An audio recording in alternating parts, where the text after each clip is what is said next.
You know when you think you have someone completely figured out and then they surprise you in the worst possible way? Well, that's exactly what happened to me.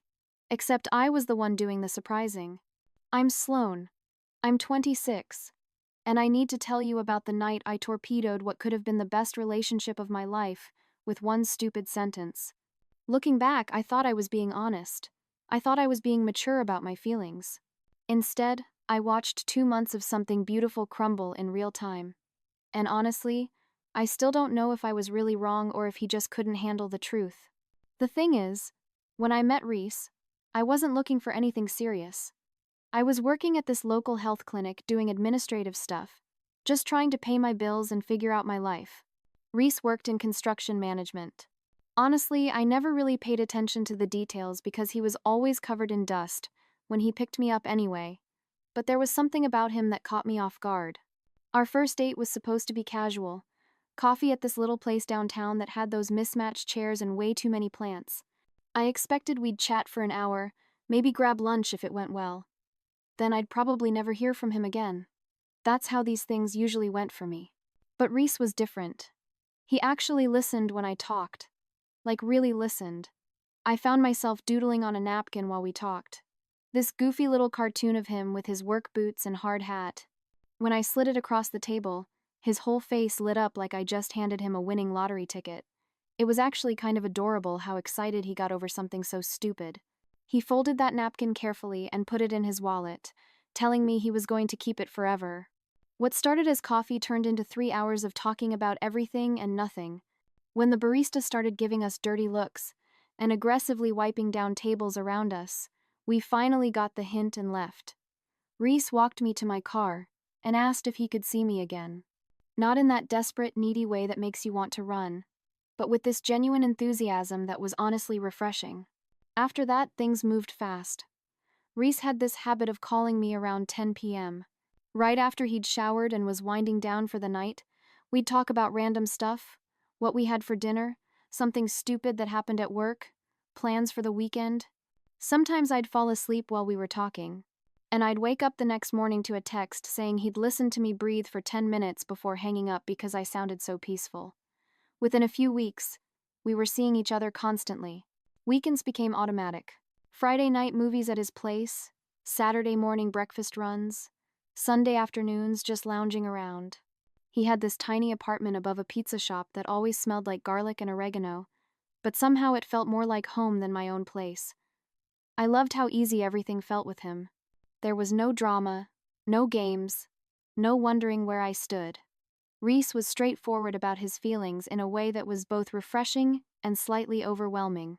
He'd tell me I looked beautiful when I rolled out of bed with messy hair and yesterday's makeup.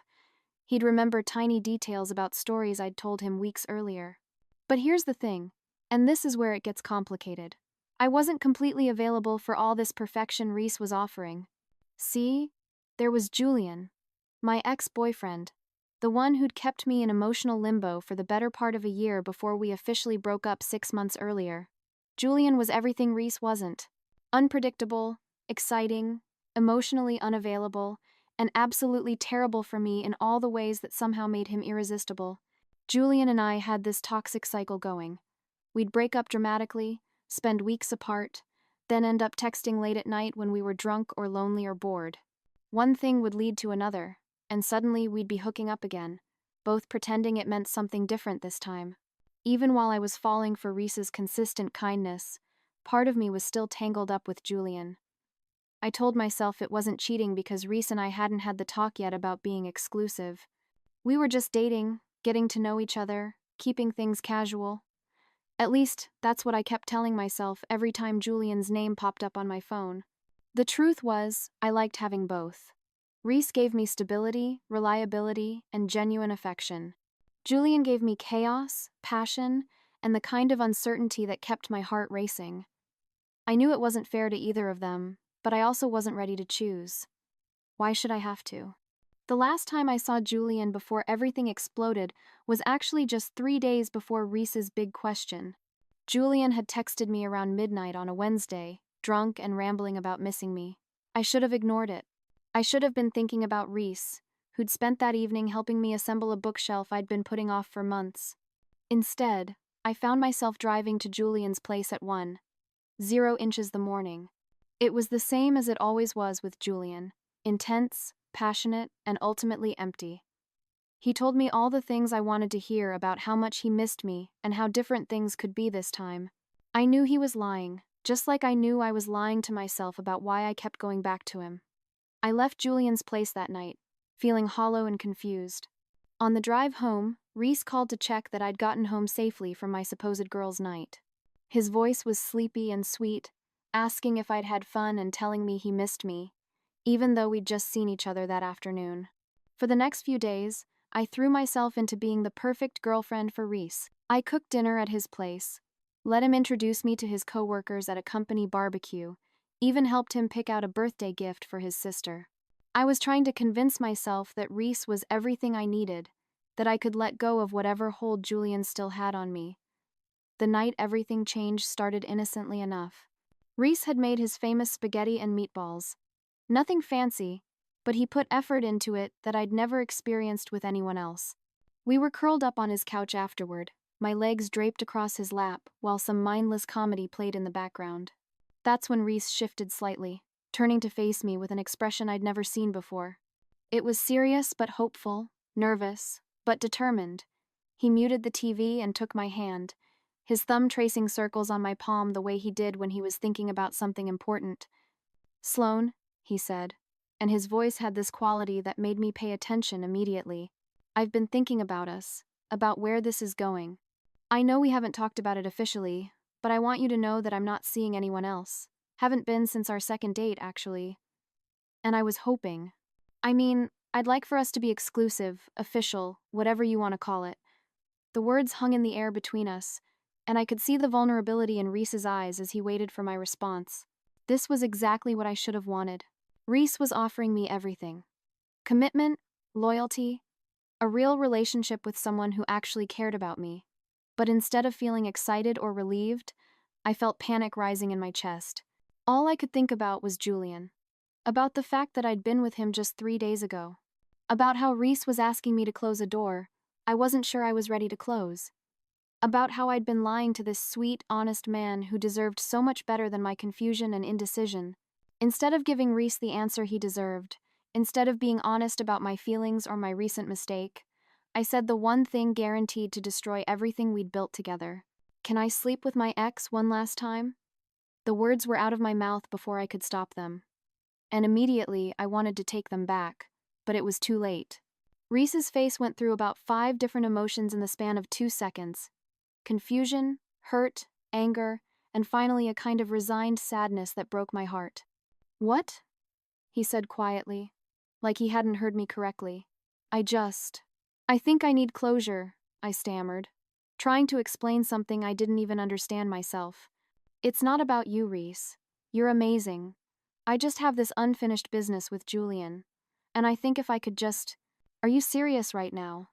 Reese's voice was still quiet, but there was an edge to it I'd never heard before. "You want to go sleep with your ex before we become official?" "I'm trying to be honest with you," I said, and part of me actually believed that. I could have just said yes and then done it anyway. But I wanted to tell you the truth about where my head is. Reese stared at me for a long moment, and I could practically see him processing what I just said. Then he asked the question I'd been dreading. "When's the last time you slept with him?" I hesitated, and that hesitation told him everything he needed to know. "Sloane," he said, his voice getting firmer. "A few months ago," I lied, because the truth felt too brutal to say out loud. Reese's voice was flat now, devoid of all the warmth and affection I'd gotten used to. Try again. I could have stuck to my story. I could have gotten defensive or changed the subject. Instead, for some reason, I told him the truth. "Last week," I whispered. "Wednesday night." Reese went completely still. I watched him mentally calculate the timeline, remembering what we'd done together that week, realizing that I'd been with Julian just hours after spending the evening with him. "Wednesday," he repeated slowly. "The night I helped you with your bookshelf. The night I called to make sure you got home safe from your girls' night."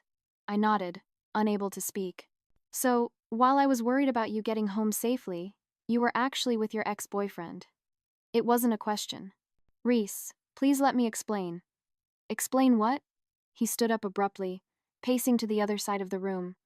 Explain how you've been playing me this whole time? Explain how I was just your backup plan while you figured out if you could get back together with him? It's not like that, I protested, even though part of me knew it was exactly like that. Then what is it like, Sloane?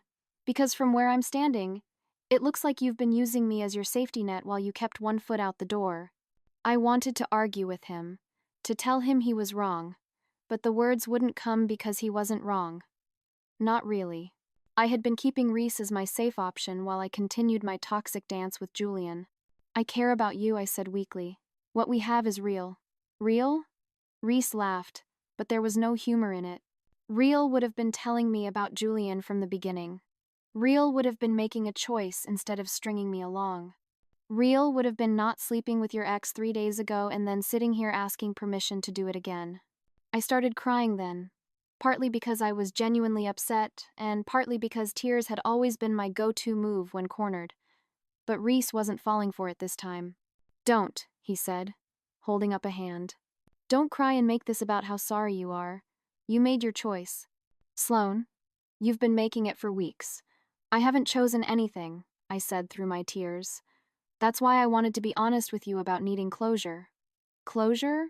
Reese's voice rose for the first time. You want closure? Here's your closure. We're done. Go be with Julian.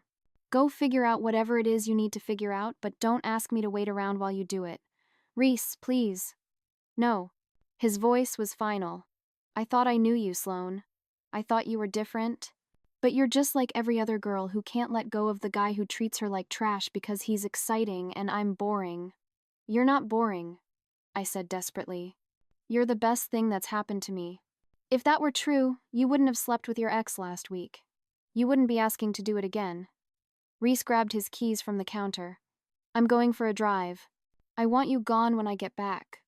And just like that, he was out the door, leaving me alone in his apartment that still smelled like the dinner he'd made me with such care just hours earlier. The next morning, I woke up with that sick feeling in my stomach that comes after you've royally screwed something up. My first instinct was to call Reese, to try to fix what had happened. But when I tried his number, it went straight to voicemail. He'd blocked me. I spent the entire weekend going back and forth between anger and regret. Part of me was furious that Reese couldn't handle one honest conversation about my feelings. What kind of man just walks away instead of fighting for someone he claims to care about? But the other part of me, the part I kept trying to ignore, knew I'd messed up in a way that couldn't be undone. By Monday morning, I'd convinced myself that Reese would cool off and we'd be able to talk things through rationally. I decided to go to his workplace during lunch, thinking maybe if he saw me in person, he'd remember what we had together. I found Reese easily enough. He was in the trailer that served as the temporary office, bent over blueprints with 2 other guys. When I knocked on the door and he looked up to see me, his expression didn't change at all. It was like looking at a stranger. Can I help you? He asked politely, professionally, like I was just another vendor or client. Reese, can we please talk? I said, trying to keep my voice steady. I know you're upset, but I'm working, Sloane. He didn't look up from his papers. And we don't have anything to talk about. 5 minutes, I pleaded.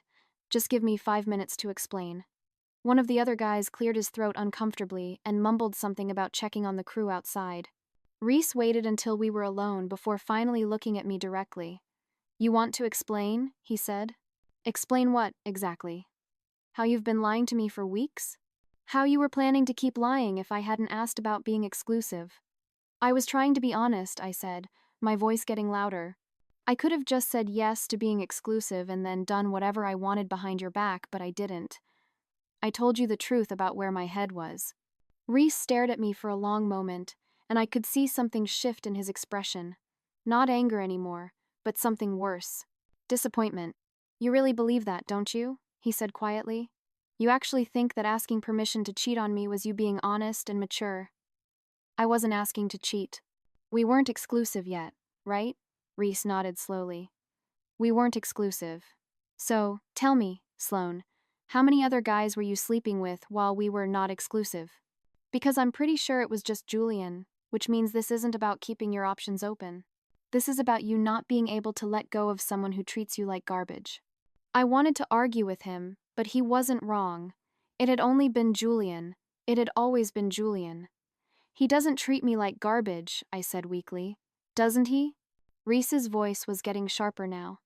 When's the last time Julian took you to dinner? When's the last time he introduced you to his friends or made plans with you more than 2 hours in advance? I couldn't answer because we both knew the truth. Julian had never done any of those things. That's what I thought, Reese said. So, don't stand here and tell me this is about honesty or adult relationships. This is about you choosing drama over stability, chaos over peace, because you're addicted to feeling bad about yourself. That's not fair, I said. But even as the words came out, I knew they sounded hollow. You know what's not fair? Reese was standing now, and for the first time since I'd known him, he looked genuinely angry. What's not fair is letting me fall for you, while you were still hung up on someone else. What's not fair is making me feel like an idiot for believing in something that was never real. It was real, I insisted. What we had was real. If it was real, you would have chosen me without having to think about it. If it was real, you never would have slept with Julian last week. If it was real, you wouldn't be standing here trying to convince me that asking to sleep with your ex was somehow you being considerate of my feelings. So that's it? I asked. 2 months together and you're just going to throw it all away because I made one mistake? One mistake? Reese laughed. But there was no humor in it. Sloane, this wasn't one mistake. This was a pattern. You've been choosing Julian over me every time you had the chance, and I was too stupid to see it until you spelled it out for me. I drove straight to Julian's apartment. Julian was exactly what I expected him to be when I showed up crying at his door, sympathetic without being too invested, willing to let me vent without actually offering any real solutions. He made the right noises about Reese being an ass, and not understanding how complicated relationships could be. Reese sounds like he's got some serious jealousy issues, Julian said, running his fingers through my hair while I curled against his chest. Any guy who can't handle you having a past isn't worth your time. That's what I tried to tell him, I said. I was trying to be honest about my feelings, and he made me feel like some kind of monster for it. You're not a monster, babe, Julian murmured. You're human. Humans have complicated feelings. If Reese can't handle that, it's his loss. Julian and I spent the next few days together, falling back into our familiar pattern.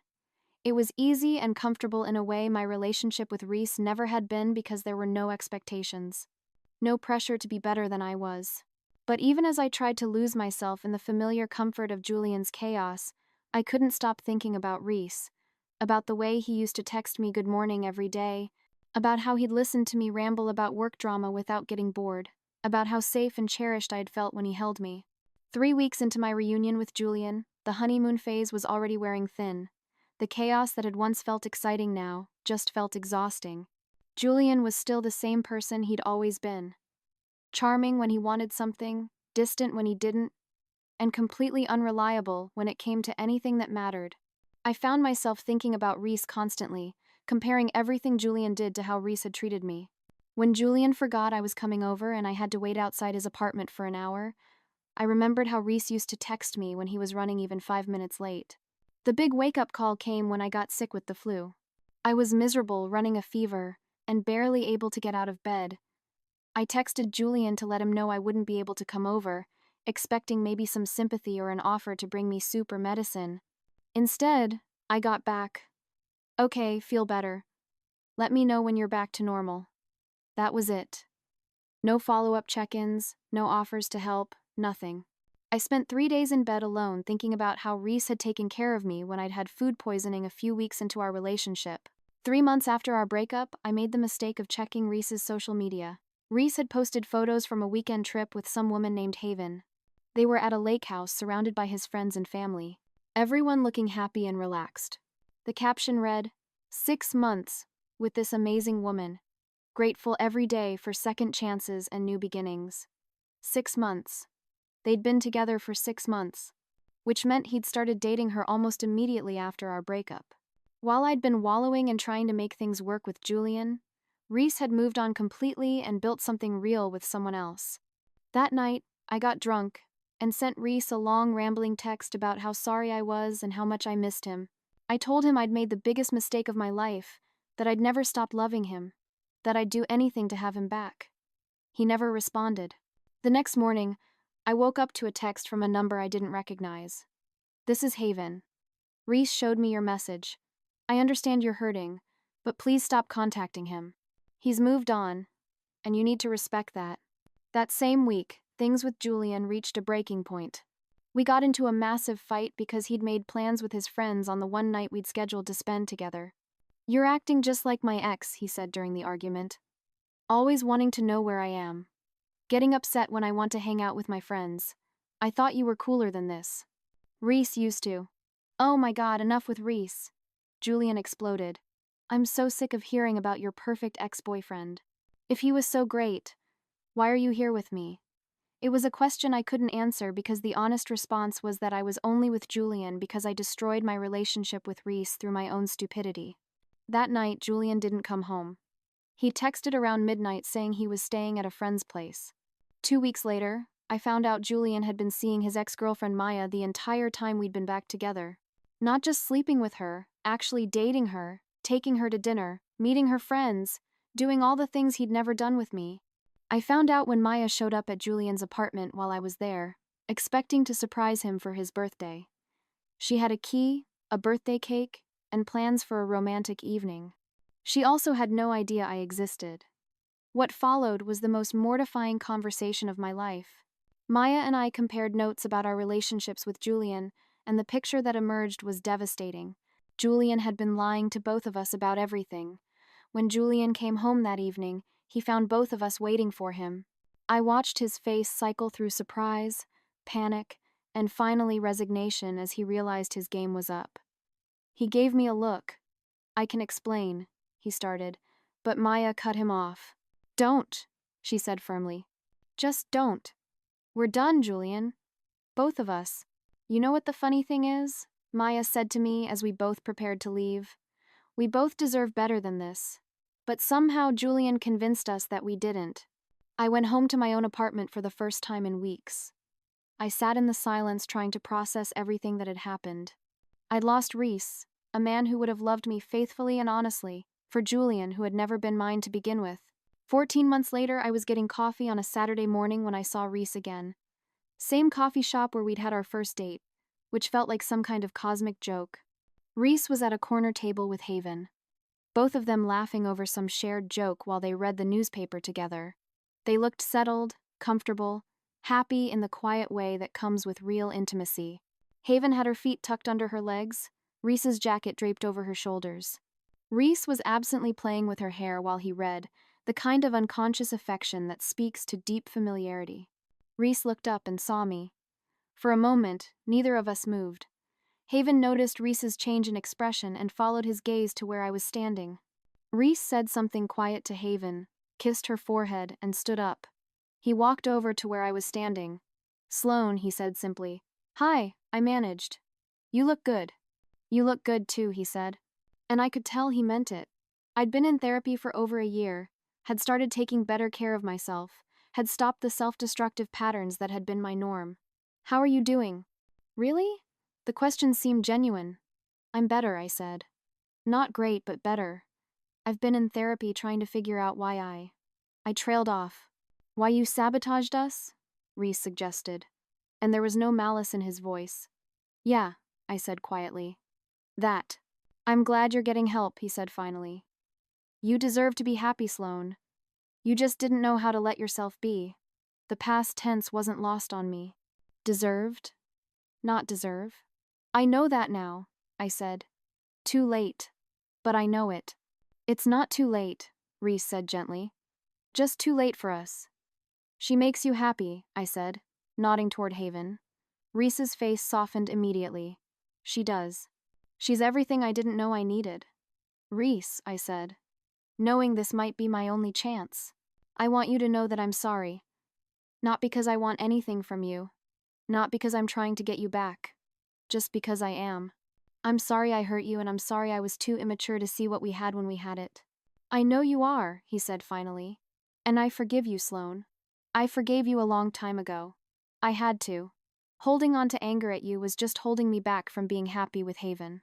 "I should let you get back to your morning," I said. "Sloane," Reese said as I turned to leave, "I mean it about being happy. You deserve that. Don't settle for less just because it feels familiar. I sat in my car for 10 minutes afterward, crying not just for what I'd lost, but for what Reese had found, because seeing them together had shown me exactly what I'd thrown away, and exactly what kind of love I should be looking for in the future. Reese had found someone who chose him every day, someone who didn't need drama to feel alive, someone who understood that real love was built on consistency and trust rather than chaos and uncertainty. Haven got to be loved by someone who would never take her for granted because he knew what it felt like to be betrayed. Maybe someday I'd find what Reese had found with Haven, someone who could love me consistently, someone I could choose without reservation, someone who made me want to be better rather than making me feel worse about myself. It was a painful lesson paid for with the loss of the best relationship I'd ever had, but it was a lesson I'd carry with me for the rest of my life. A reminder of what happens when you choose chaos over love, drama over peace, fear over trust. Reese was happy now, genuinely happy in a way he'd never been with me. And while that knowledge hurt, it also freed me from the fantasy that we could somehow try again. He'd moved on completely, found someone who could give him what I'd been too broken to offer. The story of Reese and me was over, ended by my own choices and sealed by time and his commitment to someone else. But my story, the story of learning to love myself enough to accept real love from someone else, was just beginning.